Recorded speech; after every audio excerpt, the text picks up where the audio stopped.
Welcome to Biz Help for You with host Candy Messer. Entrepreneurs like to focus on the big picture, like profitability, success, and a smooth running organization. But there always seems to be those little things like taxes, employee compensation, laws, regulations, and more. Now you can get the answers you need in one place. Join us today as we break it all down for you. Now, here's your host, Candy Messer.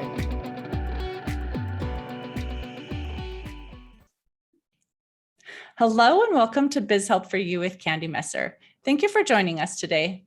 I hope you found the information on last week's show, Cybersecurity in Entrepreneurship, informative. If you're unable to join us and would like to listen to the show, links can be found on my YouTube and Facebook pages, as well as multiple favorite podcast platforms. If you'd like to receive notifications on when our podcasts have been uploaded, please like and subscribe. And if there are topics you'd find beneficial or questions you have, please feel free to reach out to me at media@abandp.com.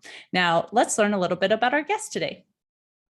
Brian Ahearn is the Chief Influence Officer at Influence People. He's one of only a dozen individuals in the world who holds the Cialdini Method Certified Trainer designation. Brian's first book, Influence People, was named one of the top 100 influence books of all time by Book Authority. His new book, The Influencer: Secrets to Success and Happiness, was released in December 2020. Brian's LinkedIn courses have been viewed by more than 400,000 people around the world. So welcome to the show, Brian.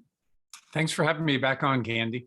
It's a pleasure to have you again. I enjoyed our last interview, and I'm looking forward to today's topic as well. But in case there's anyone listening who didn't hear your first interview or they don't remember all the details, I'd love you first just to tell me a little bit more about yourself and how did you even become a Chief Influence Officer? All right. Well, I started my career in the insurance industry right out of college, found out it was a great industry to be a part of, and I stayed there until I made the choice to leave a little over 3 years ago to do Influence People on a full-time basis. I came across Dr. Robert Cialdini's material almost 20 years ago and was fascinated by it and started to incorporate it in the sales training that I was responsible for at the company I was working with, and then also the sales coaching that we were doing. And I just knew that this is what I was going to do with the rest of my career. So as my insurance career progressed outside of the four walls of the company, I was building my platform, my website, my internet presence and things like that. And then made the decision about 3 years ago that I was going to step away and begin to do this full time. And now I work with organizations, primarily in the insurance space, but I've got clients outside too, with leaders, sales coaches, people who are involved in sales, to teach them about the psychology of influence and how you can apply that to make it easier for people to do the things you need them to do so you can have success. Perfect. And I know we are going to talk about your book today as well, so I'm looking forward to that. But I would love to just talk a little bit too first about why is yes critical for your professional success and personal happiness? Okay, well, when I'm in front of an audience and I ask the question, how many of you would agree that much of your professional success and personal happiness depends on getting yes? Every hand goes up because I think people intuitively know in the work setting, for example, if you are a salesperson, you have to get yes all throughout the sales process if you ever hope to close the deal. If you are a manager and you've got these great ideas, they're not going anywhere until somebody above you says yes and gives the green light. But even when you're at the pinnacle, if you're the person who's running the department, the division, the organization, it won't matter how good your mission, your vision, and your values are if you can't communicate in a way that gets people to say yes, embrace it, and then put that into practice. So on the professional level, critical for your success. But then, when you segue over to home life, if you've got a spouse, significant other, kids, your neighbors, all these people that you're interacting with all the time, quite often you're wanting them to do things, and getting yes to that can certainly make your life a lot more peaceful and happy. Well, and I know I did read your book, that you had put out the influencer. And there were so many things I found interesting in that topic. And of course, one of the things that you talk about is, people prefer to do business with those they like, those they feel they have common ground with, which is why it's important to really talk with people and get to find something, that is similar. But why is it, if, you're talking about selling a product or something too, and it should theoretically sell itself, why is it that people want to do business because they like you too, not just because of what you're selling?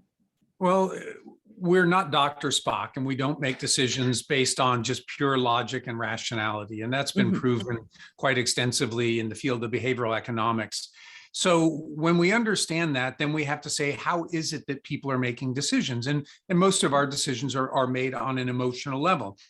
And even though liking you may not have anything to do specifically with the product, we do feel more comfortable when the person that we're working with, when we like them and they like us, and we think that they have our best interest at heart, we just feel more comfortable with that.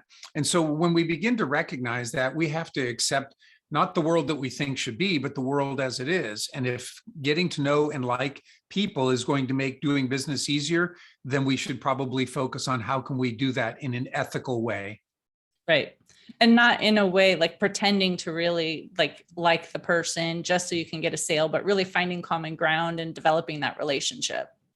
Right. Really, I think when it comes to the principle of liking, if we find that we have something in common and we talk about that, yeah, you'll like me a little more and I'll like you a little more.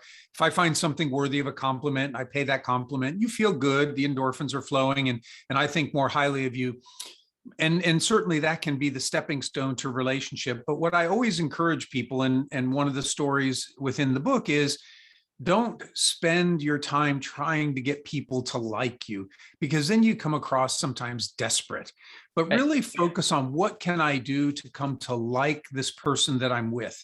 And that little mind shift makes a big difference, because when people sense that you truly like them, that's what opens them up to whatever you might ask coming on the heels. But I also think it means that when you do come to like them, you start naturally wanting what's best for them. And so you've created what I call a virtuous cycle.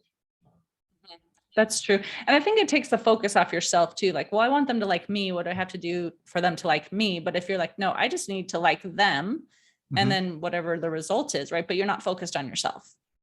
Right. And so you just display curiosity, you're asking questions. When you find things you have in common, you're connecting on those. And so you really start to have a very authentic conversation. And again, then you don't have to focus on you and all these things about you. It can be, I'm going to focus on this person and put my energy into that. And when you ask good questions, it takes the burden off of you too, to have to carry the conversation. Right.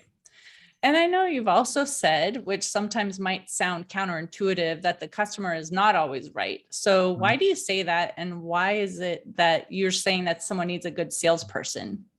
Yeah. So in the book, John Andrews, the main character, is you meet him when he's born in his family, and he goes off to college, but he gets a job in sales like so many college graduates. And he's working with a medical supply company. And as he goes through the training, that's one of the things that he learns, is the customer isn't always right. And the reason that that's the case is they will never have as much information about you, your company, your products, your services, whatever it is that you're offering. So they could be laboring under a false assumption. A good salesperson doesn't just get in front of somebody and regurgitate information that anyone could find on the website. If that's the case, then they don't need you. But it's to be there to share information they may not know about, to ask questions that they may not have considered, that might highlight the real need that they have, but they don't realize yet. And so then you can step in and share that information. And this is not about getting people to buy things that they don't want or need. The good salesperson can also say, you know what, Candy, it sounds like you're doing great the way you are. If anything changes, please look me up, or can I stay in touch? It's not about having to always make a sale in that interaction. Right. And I think that actually helps in that relationship too, because then they know, oh, well, they really are looking out for the best interest for my needs. And you can trust that they are doing the right thing. So then if your situation does change, you can reach back out to them and find out what is the right, product or service for you. Yeah. And in terms of what I do, when I stepped out on my own, I have to sell myself and the things that I do. And I often tell people, you will not offend me if you say, not now, not ever, Mhm. because it'll save me time. It'll save you time. We won't have to Right. have any, interaction. I won't be offended if you say now's not the right time. And what I would say is, would it be okay if I stay in touch with you? And what would be the right cadence? Bi-monthly, quarterly, twice a year. And I've almost never had somebody say, don't ever reach out to me again. So once they've given permission, at least I know that I can stay in front of them. And if something changes, and I've had people reach out to me after years of just continual staying in front of them or seeing my LinkedIn things, then all of a sudden time's right and I'm top of mind. I think that's so true too. I've had that same situation where, maybe it's just not the right timing. This person didn't have a need that they thought they had maybe. And so a couple of years later, even maybe someone they stay on my newsletter list maybe, and then they'll reply to that email and say, oh, now I need to talk with you because I have this situation, or it's just over time, things change, or they thought they were going to be able to do something on their own and now they realize they can't. And so Right. I think, like you said, not feeling pressure to sell, you're just wanting to find the right solution for them, and you may not be it. Right. And with what I talk about influence, as I said, professional success, personal happiness, I could make a case that every company and every individual has a need for what I share. Mm-hmm. But that doesn't mean that it's going to be their highest priority. And the more that I would push that, that's where I would come across as that typical salesperson that people don't like. Mm-hmm. Mm-hmm. That's so true. So let's talk about selling then. And you say that it's the process of persuading a person that your product or service is of greater value to him or her than the price that you're asking for. So can you touch on that and explain that? Sure. That's a quote from Brian Tracy, who's very well-known author and sales trainer. And I love his quote because it taps into three things. First of all, it says that selling is about persuading. It's about communicating with people in such a way that they go, I get it, and it makes sense. And there are scientifically proven ways to do that. The second thing is it's a process. It's not just hit or miss. You follow some type of process, and that can be very different for you or me or somebody else in a different industry, because some sales are quick, some take years to make, but it's following a process and applying principles of persuasion throughout the process. And then finally, it's about communicating value. Is the price that I'm asking for whatever I'm going to give to you, is it going to be worth more to you than the price I'm asking? So if I went into an organization and I was going to do some training and they saw the cost of that, they'd be thinking, okay, if we spend this money, what's the return that we're going to get? Will our sales be up 20%, 50%, 100%? And if it is, they might say, this is a deal. We want to take advantage of that. So that's why those three elements are so important within his definition. Mm-hmm. Right. And I think there was, if I'm remembering that it was you, maybe I think it was your book. I've read quite a few things lately, but it's talking about when someone says something's expensive compared to what, right? And looking at that value. Yeah. When you hear the term expensive is only relative to something else. And so much of what we do as human beings is make relative comparisons. In fact, when we talk about these principles of persuasion, you can't use all seven all the time. There are just some times when something's not scarce. There are some times where you can't offer something to engage reciprocity, but people are always making comparative decisions. And all you have to do to highlight that is, when someone says, oh, he's really tall, I'd say tall compared to who? He might've been the tallest kid in your college class or your high school class, but he might be the shortest on the basketball team. Right. Is that car expensive? The car I have, you might have paid a lot more for yours. To you, my car might have been inexpensive, but to somebody else, they might say, wow, that's a lot more than I paid. So they're all comparative statements. And when you understand that, if you really want to excel at influence, then you need to be the one to make the comparison. Otherwise, you're leaving it up to the other person and what they're thinking about that particular situation. And you referenced, the different factors, and we didn't actually talk about those different factors. So do you want to go over what those 7 factors really are when you're talking about influence? Sure. So Robert Cialdini synthesized a tremendous amount of information about 30 years ago when he wrote his book, Influence, Science, and Practice. And these principles of persuasion that he talked about, he didn't discover them because they're human psychology. They've been around as long as human beings. but he did put them into a framework where people could go, that makes sense. Mhm. And then, so he had 6 principles, and he introduced a 7th principle about 4 or 5 years ago when he came out with another book called Persuasion. But the 7 principles are liking, which says it's easier for us to say yes to people that we know and like. We all get that. Unity, which is about having a shared identity. So no matter how much you like somebody, there are certain people that, because you share identity, maybe it's family, my father served in the Marines, the bond of Marines, that you will go much, much deeper than mere liking. And then there's reciprocity, the natural obligation we have to give back to people who first give to us. Those 3 are especially good for building relationship. If you can tap into those, typically you're going to build a stronger relationship. And then there's a couple of principles that are very good for helping people to get beyond a state of uncertainty. They're not sure what to do. You can tap into what we call social proof by sharing what lots of other people are doing or what people who are very similar to them are doing. And that tends to give people confidence that, hey, if it's working for people like me, it'll probably work for me. Authority is about expertise. The more that somebody sees that you have expertise or wisdom, the more likely they are to follow your lead. So it's important as an influencer that your credentials are out in front of you to give people a reason to listen to you. And then the final 2 principles are especially good for getting people to take action. So let's assume somebody likes you a lot. They're not unsure what they should do, but they're still dragging their feet. There's the principle of consistency, which says we feel better about ourselves when we keep our word. And so if we can get someone to commit to us by, instead of telling them what to do, by asking and gaining a verbal commitment, they're far more likely to do what we would like them to do. And then the final principle is scarcity. As human beings, we just naturally value things more when we think that they're rare or going away. There's just something in us that's like, I want that thing now. And so if we can highlight genuine scarcity in whatever it is that we're talking about, that tends to make people want that more and to take action.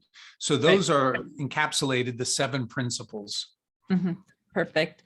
Well, and I know we were talking about you wrote a book. I do want to get into that discussion. And I found it very interesting. It was not your typical nonfiction business type book, right? Where you've got your chapter and you've got your facts and here's how you apply it. You wrote it as a story. So tell me about your inspiration. How did you come up with the idea to write it that way? And how did you come up with your characters?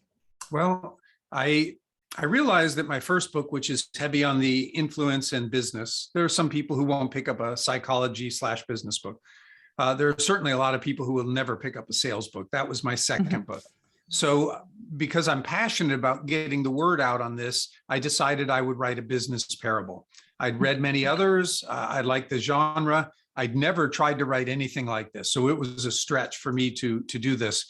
And it was fun. I write in the book that I never had so much fun writing because it was so creative for me to come up with this. And I will tell you, Candy, I had no outline.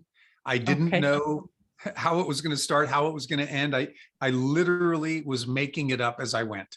As an example, there was one day where I was sitting at Starbucks and I thought, this guy doesn't have any adversity in his life. And all of a sudden I thought, well, there's going to be a family situation that's going to arise. And I literally just made it up as I was going, just the creative juices. But I will say that all of the characters are based on people that I actually learned things from in real life. So an example, there's a character named Russell Frazier. My best friend, who I was just out in Palm Springs with last week, his name is Russell. And this character in the book is based on my friend Russell and his ability to size up people. And that's one of the learning points for this young man, John, as he's going through his life journey. Yeah, I did find it quite interesting to read, and it made it, like I said, almost fun, to actually go through and learn the information that he was learning, and he was jotting down, oh, I was training with someone and this is what I learned. And, it's definitely a different take on things than, like I said, your typical business book. So I found it engaging and interesting. Thank you. I appreciate that, because it's a total roll of the dice. But I knew I was onto something, because early on, as I was, I don't know, maybe halfway through the book, I have an app where I can download from Google Docs, and then I can listen to it. So my wife and I were driving to Pennsylvania, and I said, well, will you listen to, this is what I'm writing. And so we listened to it. And then I overheard her tell somebody, yeah, Brian's writing a book. It's kind of like a novel, and it's actually good. So I knew I was getting this stamp of approval. She didn't know I was around, and she was telling other people that the book was really good. And she reads a lot of books like that. Yeah. Well, it definitely made it interesting to follow, like you said, it was from the time he was born, really until retirement, and what he learned along the way, situations that would pop up, how I should talk with my wife before I make a decision, a major decision, would be really good because it helps the relationship. And when another situation came up later, when he's like, oh, I remember when she wasn't so happy, let me go through that. Just like watching those little things that we all kind of know too, like, yes, we should do these certain things, but just reading it and having it reinforced, I think, is helpful. Well, it's good. That makes me happy, because it's not just intended for the business audience. I mean, it is for the business audience, but I want them to be able to say, hey, what I'm learning here isn't just going to help me in the office. It's going to help me have a better relationship with my spouse, kids, neighbors, and all those people that I'm interacting with outside of work. Right. We all have personal relationships that are affected by kind of what we do. Like I said, sometimes, especially if we're a business owner, personal and business are kind of intermingled most of the time. So it is going to affect, so I think that was really good. So I would love for you. Well, can I ask you this? I've noticed a very clear, it seems to me, a clear trend on LinkedIn where people post a lot more personal information than they used to. Where you might have thought in the past, well, that belongs more on Facebook. And I'm not talking about political things really, but whether it's, hey, I'm so proud my kid graduated, or it might be overcoming a health issue. And people could maybe say, well, that's not really business, but business and personal life is really blending together, even more so since we're working from home so much, you can't separate it. So it's interesting to see that. Right. Yeah, it's true, because we always think like, okay, yes, LinkedIn is going to be kind of the behind the scenes, like business stuff, not really the forefront of our lives, but I have noticed that a little bit more too. Not quite as much, like you said, as like Facebook, or if someone has Instagram or something, but I think those lines have become a little less black and white, right? Yep. So what are some stories of experiences that you have experienced yourself or you've witnessed that you think would be helpful for listeners? Well, it was interesting that in the book, there's a character named Al, and you might recall this, that Al runs a small medical practice, and John, the lead, talks with him over lunch, and he says, I noticed something different about your practice. It really seems like family. What's going on? What's the secret with that? And then Al reveals that he is a recovering alcoholic, and that he hires a lot of people who are on the path to recovery, because helping them, in a sense, really helps him. It makes him feel great to be able to help somebody. And those people, he feels, perform much more for him because of the opportunity and because of that connection that they have, that they're overcoming this addiction. Now, that character was inspired by a real friend whose name is Al. And I think it was 3 years ago, I spoke at the insurance agency where he worked. And as we were driving in, he said, oh, so-and-so that you were bowling with last night, he's a recovering alcoholic. And I said, really? And he goes, yeah. He goes, I like to hire people because I tell them, if you can beat the disease, selling insurance is going to be easy. And that was really inspiring to me. But I also knew that Al felt so good about giving opportunities to people who can sometimes be marginalized. And that drives home this principle of unity. So, that him helping another recovering alcoholic, in a sense, is like helping himself. So, what was interesting, Candy, is how this started to play out in real life. I was speaking at a conference in September, and I went down to the bar area the first night that I was there, just to grab a drink and have some dinner and watch a ball game. And the only 2 seats that were available were on either side of this individual who, from the back, I thought he might be disabled. I mean, just the way he was moving. But I decided to sit down, and it turned out that he wasn't disabled. He was just really, really drunk. And I began a conversation with him, and he was telling me that he had just gotten out of jail. And I was like, wow, for what? And he said, for drunk driving. And I said, and you came right here and started drinking again? And he said, yeah, because my life sucks. And so we sat together for a couple of hours, and I talked with him, and he sobered up a little bit, and I gave him my card and I said, look, I really enjoyed talking with you. And if you ever would like to talk, please feel free to reach out. Well, he did. He connected with me, and so we started having some back and forth, and I actually got an opportunity to introduce him to my friend Al. Oh, And nice. who knows what will happen with that. But my wife was like, wow, it's like your book is playing out in real life, that you've connected Al with somebody just like it was in the book. And so that was really gratifying for me. Well, and I think too, when you have that opportunity to do good, or make an impact, be an influence on somebody, whether you're mentoring someone or it's someone you just happen to meet, you're waiting in the grocery store, and you're chatting with the person next to you and you find out that there's a situation going on. When you can make an impact, it does really make you feel like you are important too, not in like I'm an important person kind of thing, but like your life matters and you're making an impact on someone else's life. Yep. And that definitely gives you more like of a positive outlook for things, even when things are like going not so great. Sometimes we all have challenges, you can look back at those times where you've made a difference. And I think that's important. Yeah. And with this individual that I met, and we're still in touch. And as I go out in the morning and I walk and I use that time to think and pray, and I pray for him every day. And I started to realize, you know what, he probably feels like, oh man, you were put in my life.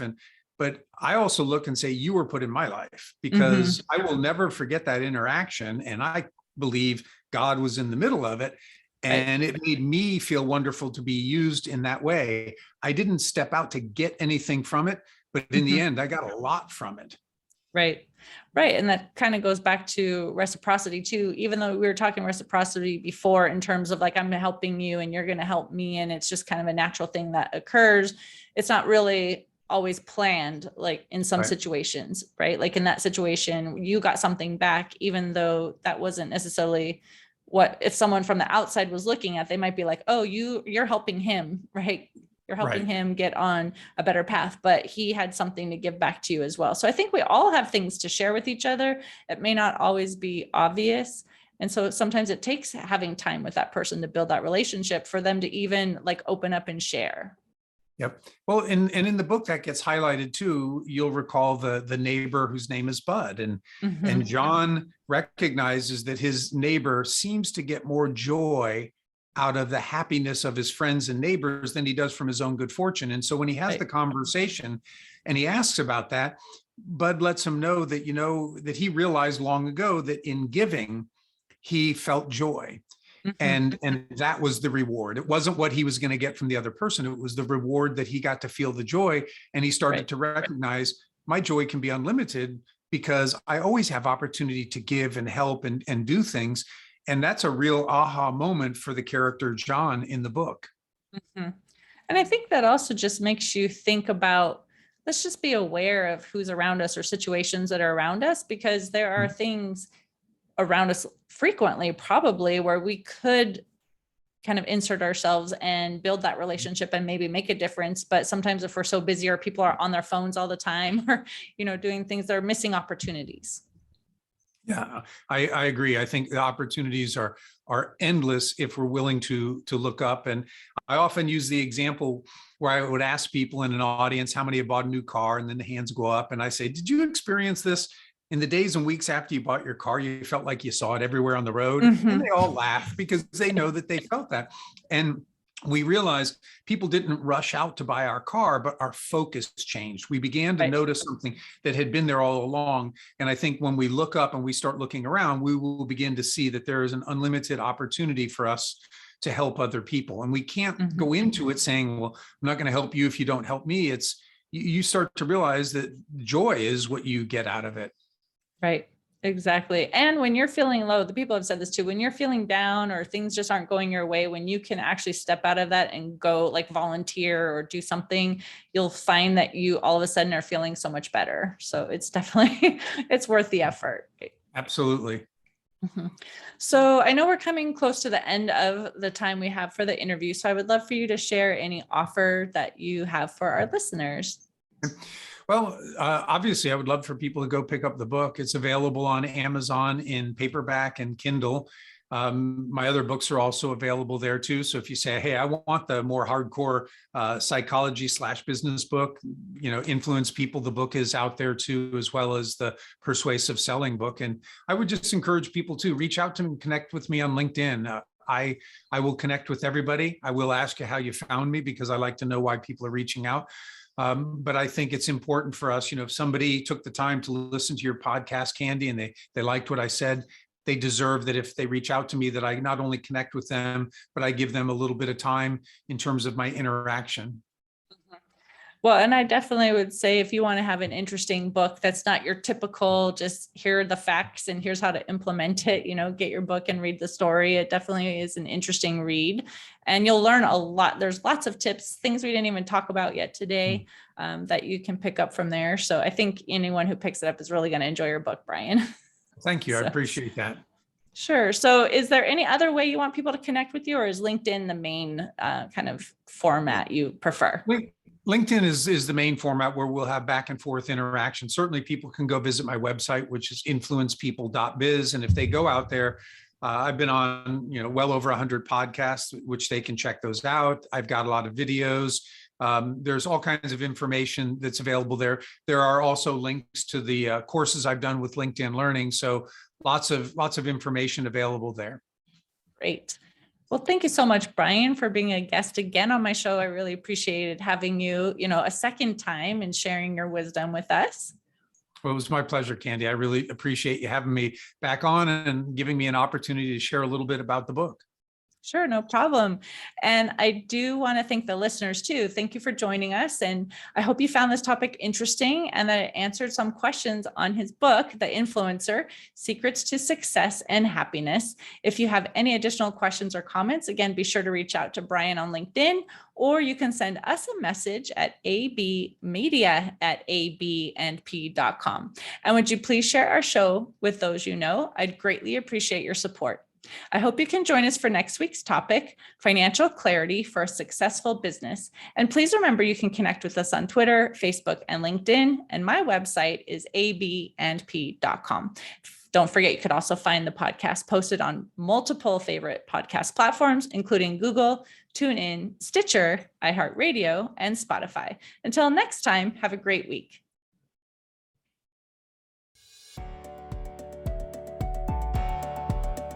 Thank you for listening to Biz Help for You. Please join your host, Candy Messer, again next Tuesday. Have a terrific week.